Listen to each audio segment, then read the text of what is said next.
Civil defence Sukkur जे ज़ेरे एहतमाम rescue first aid fire fighting बाबत बुनियादी तरबियती प्रोग्राम Y2K स्कूल सखर में मुनक़िद कयो वियो। Deputy chief warden doctor Saeed Ahwan 80 teachers staff ऐं तुलबा तालिबात खे तरबियत ॾिनी। इन मौक़े ते प्रिंसिपल फरवीना कासिम इन बुनियादी तरबियती प्रोग्राम खे मुनक़िद करण ते सिविल डिफेंस सखर खे ख़िराज तहसीन पेश कयो।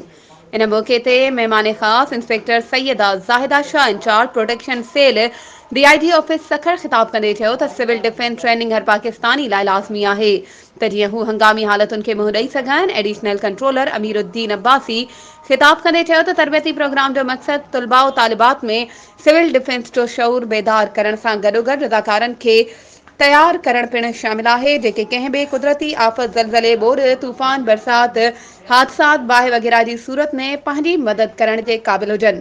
आख़िर में महिमान ग्रामी टीचर्स स्टाफ ऐं तुलबा तालिबात में सर्टिफिकेट विरहाया विया। इन मौक़े ते सिविल डिफेंस सखर जो पोस्ट वार्डन आगा अकरम दुरानी हाजी मोहम्मद रियाज़ खोखर शेख मोहम्मद अदनान यासीन कमर इदरीस खोसो मौजूद हुआ। वधीक ख़बरों ऐं अपडेट्स जे लाइ असांजे चैनल खे सब्सक्राइब कयो ऐं हा बेल आइकन खे प्रेस करण न विसारिजो त जीअं असांजी हर नई अचण वारी वीडियो तव्हां ताईं पहुची